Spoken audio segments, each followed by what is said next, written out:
Because Saul was the one asked for by Israel and was Israel's choice and not God's choice, God rejected Saul from being king over Israel. And God sent the prophet Samuel to the house of Jesse to anoint one of his sons to be the next king of Israel, a man whom God has seen. Take a look at 1 Samuel chapter 16. The Lord says to Samuel, "How long will you grieve over Saul? I have rejected him, and I will send you to Jesse, for I have provided for myself a king among his sons." This word is ra'ah, I have seen. For Yahweh says, I have seen a man who will be king among his sons. And so Jesse, he parades all of his 7 sons before Samuel. And his firstborn, Eliab, well, that's a good-looking dude. He's handsome and he is tall, just like Saul, by the way, described that way in chapter 9. He looks so good that he fools even Samuel, and Yahweh has to correct him.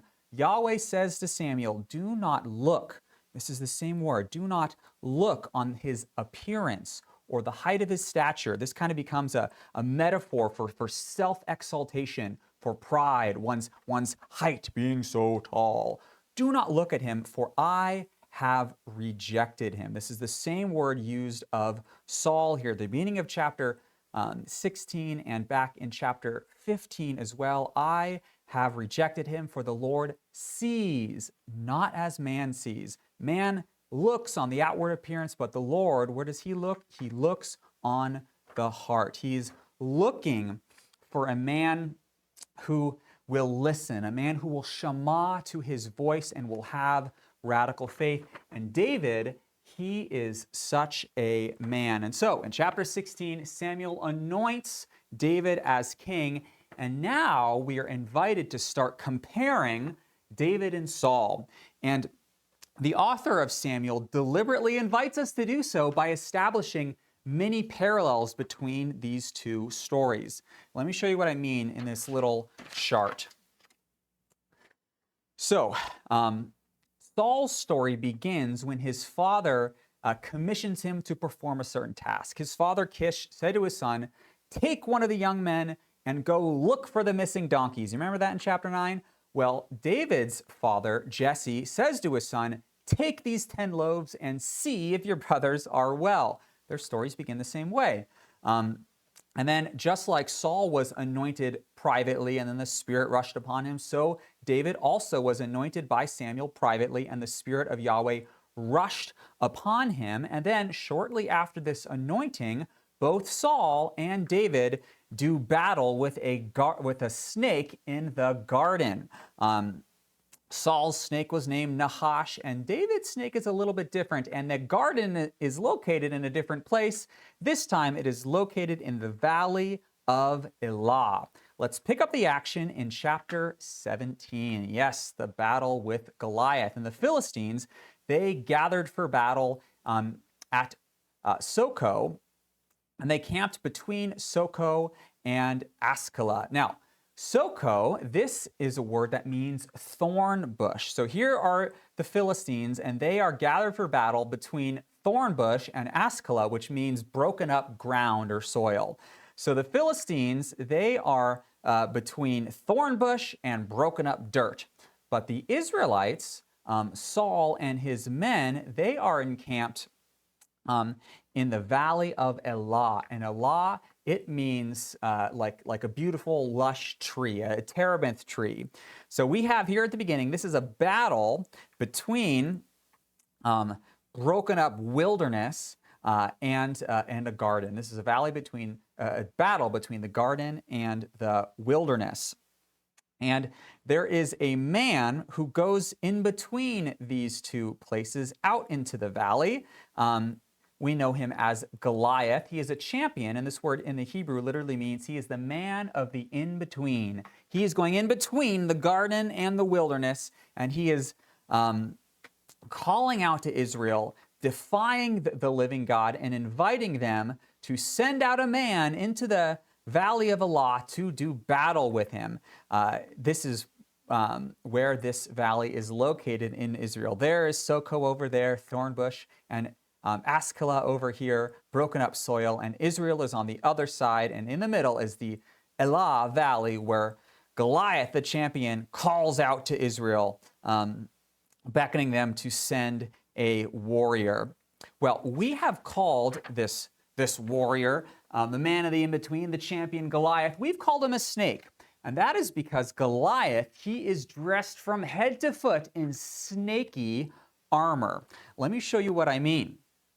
So back to chapter 17 of 1 Samuel, and we see that he's described wearing a helmet of bronze on his head. He has a coat of mail, which weighed 5,000 shekels of bronze, and he had a bronze armor on his legs, and his javelin, hey, that was made of bronze as well. This word, repeated 4 times in the description of Goliath, the man of the in-between, this word is Nehoshet. That's the word bronze. Well, it is spelled with the exact same words as the word snake, which we know already is Nahash. So Nahash is a snake, and Nehoshet is bronze. So here is Goliath. He is this massive bronze snake who's defying the living God in the garden. And contrast that with the tiny little shepherd boy, David. What kind of armor is he wearing? Well, no armor, really. He's just wearing the garb of a shepherd boy. And his own king, Saul, doesn't believe in him at all. Look at this comparison between the proud and the humble. The proud Goliath with all of his armor on, and the humble David, who Saul himself says, you are but a youth and you are not able to go against this Philistine. Well, David refused the armor of Saul, having not tested them, took only 5 smooth stones in his sling, and went out into the valley of Elah, where he says to the giant, you come to me with sword and spear and javelin and all this bronze armor, you snake, but I come to you in the name of Yahweh, the Lord of hosts, the God of the armies of Israel, whom you have defied. What a just amazing speech that is, a testimony to David's radical faith. And then he goes and he slays that snake and cuts off its head, took out a stone, slung it at the Philistine's forehead, and he fell to the ground, cut off its head. Now, the author of 1 and 2 Samuel doesn't want us to miss this Genesis 3:15 connection with the slaying of the giants. Go back to Genesis 3:15 and the curse against the serpent, where we say, I will put enmity between you and the woman, between your offspring and her offspring, the seed of the woman, he will bruise your head, O snake. And if we go back to 1 Samuel 17, we are going to see this consistent emphasis on the head of the snake, the head of Goliath. We see in David's speech, this day the Lord will deliver you into my hand, and I will strike you down and cut off your head. David took out a smooth stone, slung it at the giant. It struck him on his head, and the stone sank into his head. David went up and cut off the head of Goliath with his own sword, and then he took the head of the Philistine, brought it to Jerusalem, where Abner took the head of the Philistine and brought it before Saul. David has crushed the head of the snake in the garden of Elah. Well, following this account of David's victory over Goliath, we have a series of narratives depicting Israel's reaction to and response to David the snake crusher.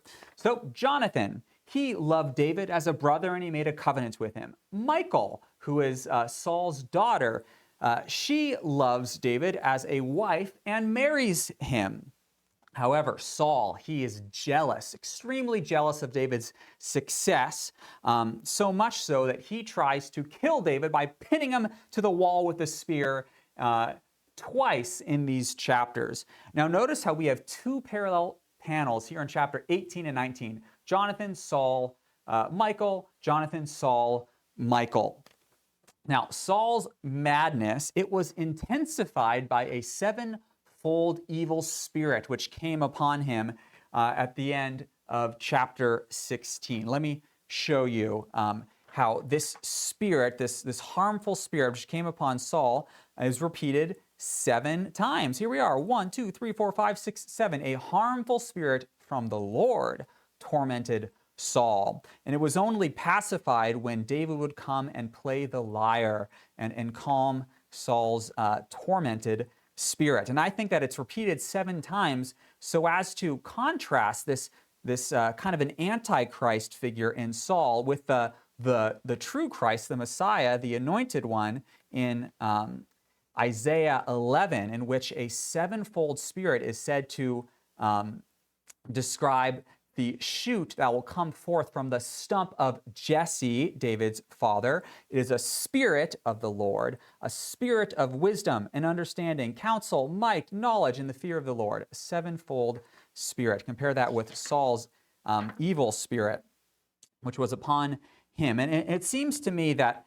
in the same way that God hardened Pharaoh's heart, after Pharaoh hardened his own heart, so with this harmful spirit which came upon Saul, God is only solidifying a disposition which Saul already had against David so as to accelerate the downfall of Saul and his replacement by a man who is after God's own heart, David. Well, Jonathan is going to reaffirm his covenant with David here in chapter 20, and he's going to warn David, my dad, Saul, he is still after you. He wants to kill you. You got to run away. And so after chapter 20, the rest of 1 Samuel, we see David on the run. He's no longer in the royal court in Gibeah anymore. And he's on the run for 11 chapters. And these chapters, man, they are just an action-packed jumble of death-defying near escapes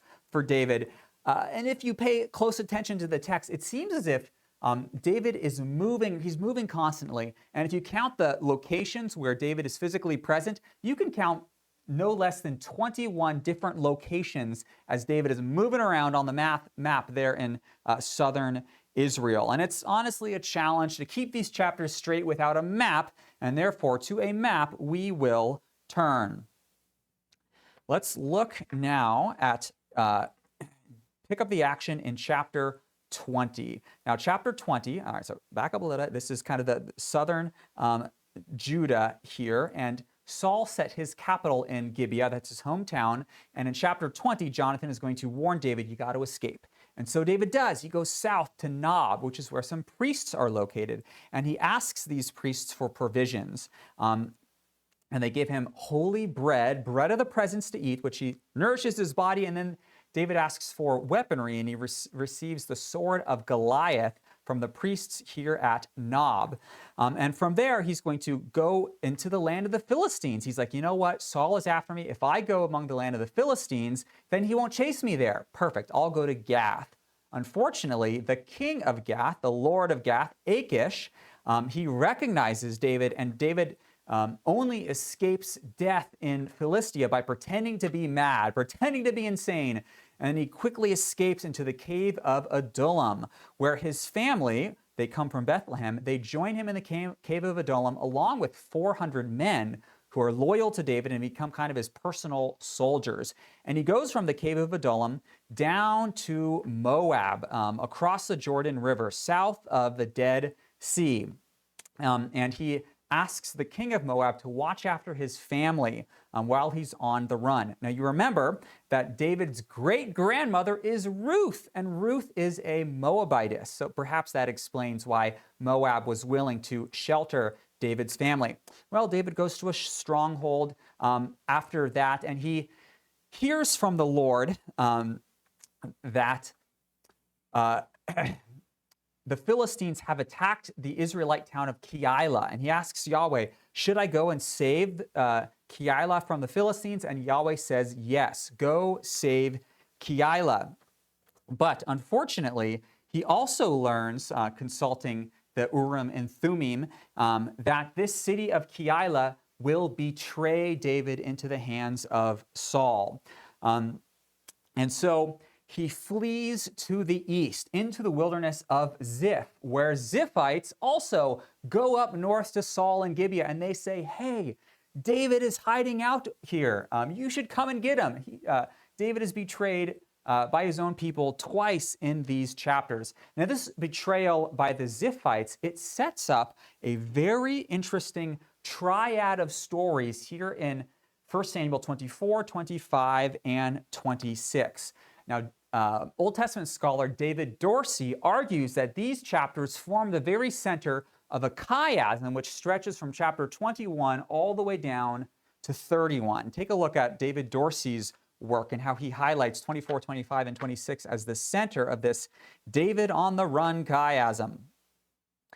David Dorsey does great work in a book called The Literary Structure of the Old Testament. Go pick it up. It's awesome. Look at how specifically these chapters 24 and 26 are going to depict very similar incidences where David spares Saul's life. Now, each of these stories begins with nearly identical lines where the Ziphites betrayed David. We read in 23:19 that then the Ziphites went up to Saul at Gibeah.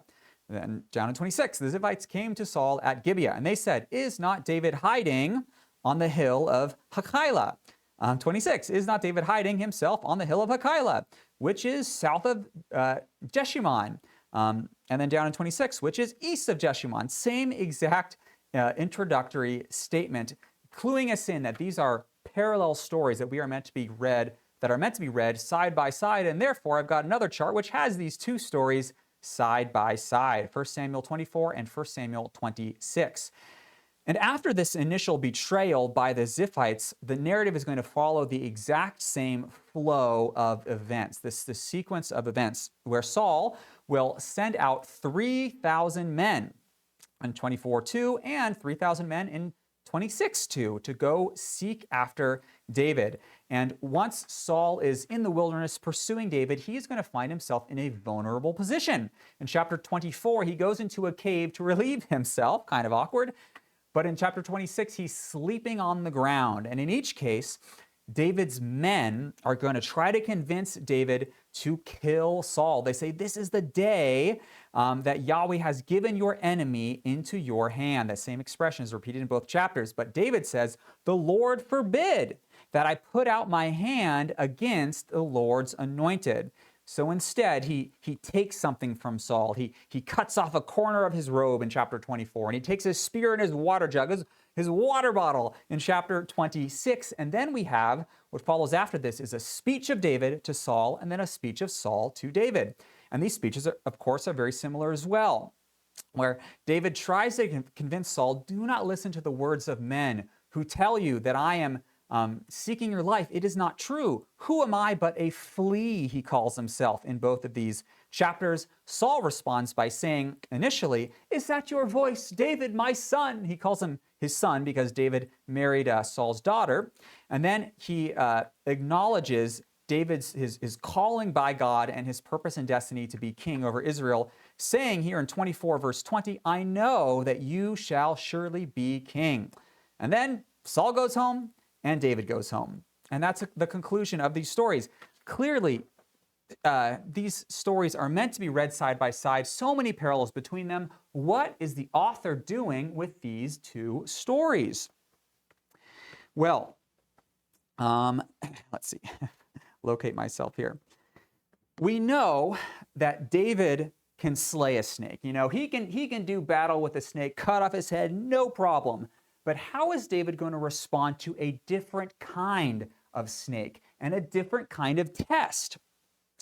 Well, this first test here in chapter 24, it takes place in the wilderness of En-Gedi. Now, this word En-Gedi, it is spelled with the exact same letters as the Garden of Eden. The letters are just kind of jumbled around a little bit in a slightly different order. But notice En-Gedi, Gedi is spelled with the same letters as the Garden of Eden. So this is a Garden of Eden test for David. And in chapter 24, you recall, David's men are going to try to convince him to do what is right in his eyes. Look at verse 4. This is the day that the Lord has said, I will give your enemy into your hand. Now you do what seems good to you.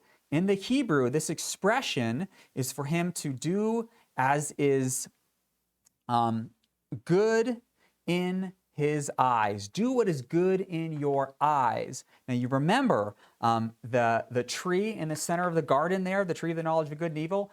It was a delight to the eyes of Eve. Well, David is going to pass that test. He will not take from the tree of the knowledge of good and evil here in chapter 24 and in chapter 26. But we have another test for David here in the center, chapter 24. And this test is going to take a slightly different form yet again, where we have an idiot, a guy named Idiot, Nabal. That is the name, that is the meaning of his name. Can you imagine being named Idiot? Well, he refuses to give David provisions while David is on the run through the wilderness. And what we have here is two stories of Saul hunting David, trying to kill his life, and they surround a story in the center about an idiot who will not acknowledge David as king. So clearly the author here is labeling Saul as just another idiot who's refusing to acknowledge David is king. That's kind of the effect of this literary design in these three chapters. Well, just like in chapter 24 and 26, David is going to spare Saul's life. He's going to refrain himself from reaching out his hand against the Lord's anointed. However, in chapter 25, it is only the wife of Nabal, Abigail, who prevents David from reaching out his hand and killing Nabal and his whole family. And Abigail's speech here in chapter 25, it is quite revealing for how it summarizes this whole period of David's life. And it does so with a significant triad. Let's jump down to chapter 25 and look at how Abigail speaks to David. She says here, let's look at verse 26. Now then, my Lord, she says, as the Lord lives and as your soul lives, because Yahweh has, what has he done? Two things. One, he's restrained you from blood guilt, and two, from saving with your own hand. Now, these two actions are so important as summary actions for these chapters that they are repeated 3 times. You have no pangs of conscience for having shed blood without cause or working salvation by yourself. Yahweh has kept me this day from blood guilt and from working salvation with my own hand. That's what these stories are communicating. David will not save himself, and he will not be guilty of innocent blood. Now, if we think of all of 1st and 2nd Samuel as presenting a portrait of what the future greater David will be like, we see in these stories in particular, clearly the Messiah will be innocent of blood guilt. But also, just like David, the future Messiah, he will patiently allow God to exalt him to be king, and he will not attempt to take this honor and glory for himself. The future Messiah will not work salvation by his own hand. Well, after these episodes, David is going to try the whole Philistines thing again. But this time he has some soldiers to help him. Let's jump back to that map we were looking at earlier to continue the story of David. So chapter 24 spares Saul's life. Chapter 25 spares Nabal's life. And chapter 26 spares Saul's life again. And now David is going to return to Gath. And the king of Gath, Achish, this time he's got 600 soldiers. And he's like, you know what, Achish, I can work for you. I can go conduct raids on cities, give you some of the spoil. Look at all my soldiers. Your enemies are my enemies. And so Achish agrees and gives David the city of Ziklag, from where David makes raids for the Philistines. Let's look at chapter 20. 27 is where David is given the city of Ziklag here. And he's not going to conduct raids against Israelites, of course, although that's what Achish thought David was doing. He's merely attacking other Canaanites who are living in this region of the Negev, far south in Judah. Well, after this point, we are going to have a shift. The story is going to shift from following David now to following Saul. David is in the south, Saul is in the north. And all the Philistines, they are gathering all their forces at Apec. Again, that's where they won their first battle against the Israelites here in chapter 4, and they're going to do it again, but this time they're going to push even farther north into Israelite territory. And Saul, he is terrified at this point in chapter 28.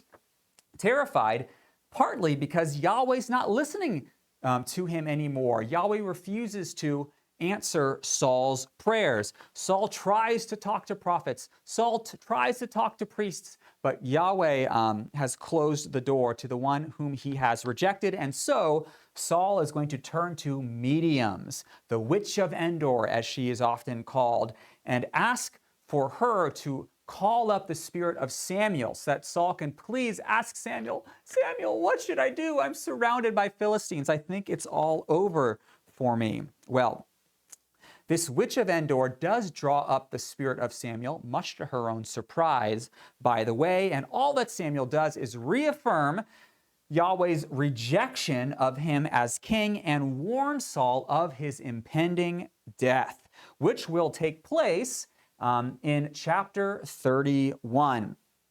It's going to take place in the same valley where both Deborah and Gideon won their great battles, up in the valley of Jezreel. Way up here. So the Philistines gather in Aphek, and then they go up north and past Megiddo into this valley here, and Saul's going to run up to the witch of Endor, and then he's going to finally die here at Mount Gilboa, along with his son Jonathan as well. Well, the intervening chapters between Saul in 28 and Saul in 31, in chapters 29 and 30, we have stories which have as their purpose to promote yet another theme in 1st and 2nd Samuel. That is the legitimacy of David's claim to the throne against the accusation that David simply usurped that throne. He stole the throne from Saul and Saul's descendants, the sons of Saul. These chapters help to dispel that accusation. Now, obviously, David spared Saul's life twice, so why would he want to take the throne from Saul? But in addition to that, we learn from these chapters that David is not present at the battle where Saul was killed. David had no role in Saul's death. And that's what this large document is intended to describe. Let's read a quick quote by John Walton in the Survey of the Old Testament, summarizing this theme. Surely, another concern for the narrator of 1st and 2nd Samuel was to demonstrate to the reader that David was not a usurper of the throne, but rather David painstakingly avoided taking any action against both Saul and his whole house, or even his generals. This concern is pursued to make it clear that God was the one, God only, who placed David on the throne, lest anyone should think that David is a renegade who plotted to seize the throne, assassinated the king and his rightful heirs, and then attempted to excuse his atrocities by claiming, oh, God gave me permission to do this. Clearly, that is not the case, and we have argument after argument after argument demonstrating that David is innocent with regard to his rise to the throne of Israel, chiefly because he did not kill Saul, but rather Saul died by his own accord in battle with the Philistines, even though, quite interestingly, Achish, the lord of Gath, told David, you are to come with me and battle against the Philistines. And David said, sure, I'll do that, knowing, of course, that David is going to flip sides in the middle of the battle. But the rest of the Philistines, they said, we don't trust this guy, David. He's going to turn on us, don't you know? Send him back. Send him back to Ziklag. He should not battle with us against the Israelites. And so it is there in Ziklag that David is going to hear of the death of Saul. But for now, these chapters 16 to 20, they contribute a rather curious portrait of this future Messiah. Just like David, the future Messiah is going to have a gap, a time period between his anointing as king and his public recognition as king by all Israel. Just like David, the future Messiah is going to suffer and be betrayed by his own people. And just like David, only the humble will recognize David and the future Messiah as king. The humble in Jonathan or the humble in Abigail will see this is the truly one who has been anointed by Yahweh. However, the story of David also anticipates his glorious reign as king over a united Israel, over all nations from Jerusalem. And it is this picture of David which we will look at in 2 Samuel 1-9 next.